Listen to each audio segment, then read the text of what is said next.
কেন তোরকম মজা সজা হবে না? রতন যে লোকটো আল্ট্রা প্রো ম্যাক্স ঘুরি হাসি তো দূরের কথা, মাঝখানে করে নি মনে হয়, মোর তো মনে হচ্ছে ঘ্যান্টো দিয়ে পার করাই দিবে। মালিক তোমার জুতো নিগান নেই? জুতো ফের কেনে নিক বানাং রে, মোর কি কোনো মান সম্মান নাই নাকি? নিগাং তো হাতে দুটা বাটি। সারা কিপটা চোদা মালিক, ছোট ছোট নিয়ে দুটা পাটি আর খাবাতে যাবে খাসি। কত নিয়ম জানিস? মুই তো একটা নিবা চাই আনু, ওই লোক তো মোক সাহায্য করিয়া বলে ওর জন্য মুই দুটা নিয়ম কি তাড়াতাড়ি চোপের, নাইলে জিঙ্গা ছে খরাক ফুলেও পাবা নাই।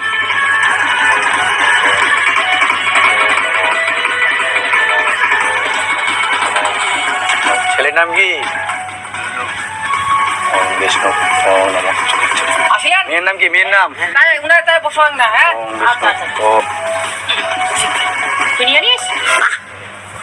খুইনি খাইলো না বুঝি? খুইনির প্যাকেট আনবারে বলে গেলাম, মুখে খাওয়াবে না। ওম নমঃ নমস্তে। তখন সিঁদুর দান হবে, আপনি মেয়ের বাপ এখান থেকে চলে যান। আচ্ছা আচ্ছা। কেউ সিঁদুরটা নিয়ে আসো। তো মালিক কিনা তাই বেয়া চলে, তাই বেয়া হোক ততক্ষণে তোমরা খাওয়া দাওয়া করে চলে এসো না? খাওয়া দাওয়া চলে? ও ওর ব্যবস্থা হচ্ছে। আচ্ছা তাহলে আমার খাই আসি আগে, চো তাই বেয়া হোক। ওই রান্ধু কিনা চলে রে, চ চ মারলাম।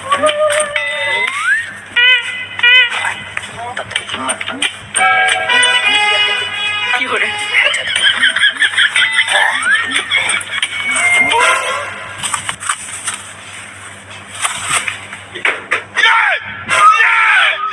কি ব্যাপার? পাক্কা দিলু কেন তুই? পাক্কা দিবে না মানে তুই তুমি কি আনিস?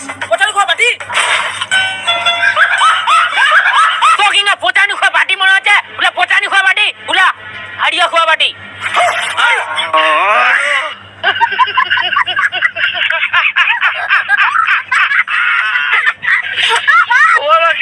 তোর পিঠে বড় ফিতো কষা দিয়ে খাও। দুটা বিড়ি প্যাকেট দিস তাড়াতাড়ি আন। মালিক ন আসি না ইন্দা। ওই এইটা আগে ছিড়ে, হ্যাঁ আর তাড়াতাড়ি দে বিড়িটাতে। ওই দাঁড়া।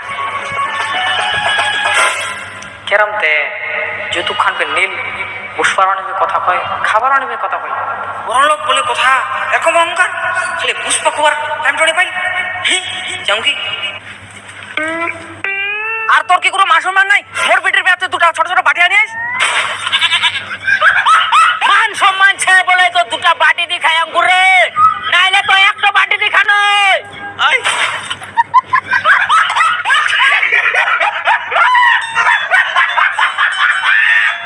আরে দা তোর বিটির বেয়া তুই বড় খোলসা দেখা, আর উয়ার বিটির বেয়া তুই দুমনা বাটি দি খাইস কি? তোর কি কোনো লজ্জা শরম নাই? শরম নাগে, মুখ শরম নাগে। আরে তুই বেশি ফুটিস রে, তুই ফের কি আনি আইস? বিছানা আনি আং মই। বিছানা নিয়ে বেশি পেটার পেটার করে কি করে? দেখদা ও তোমরা বাটি না দিলে তুই যদি তোমাকে টাকাটা দিলু না আমি মানি নিনুই। আরে টাকা দিবের খাই, জিনিস দিয়ে খাইলে কত মান সম্মানটা আলাদা। আরে এখন এর মেয়ের বিয়ে, এর এখন টাকার দরকার। ওই দুটা বাটি না দিয়ে যদি টাকায় দিতিস তাহলে এর অনেক ভালোই হতো। দেখ বাপু, তুই যে দোকান থেকে বাটিগুলা নিয়ে আসছিস কত দাম? 150 টাকা। এখন দোকানদার এখান থেকে 50 টাকা লাভ করলো, তোর মতো তো আরো 10 জন দিয়েছে। এগুলো তো আর বাড়িতে রাখতে পারবে না, এগুলো এ দোকানে গিয়ে নিশ্চয়ই বিক্রি করবে, তখন দোকানদার এর থেকে তো আরো লাভ করবে। তখন তো এই জিনিসগুলো দোকানদার 70-80 টাকায় কিনে নেবে। তো এখন বল লাভটা কার হলো? বেশি মুখে ফটর ফটর শোনা, ওকে জ্ঞান দে।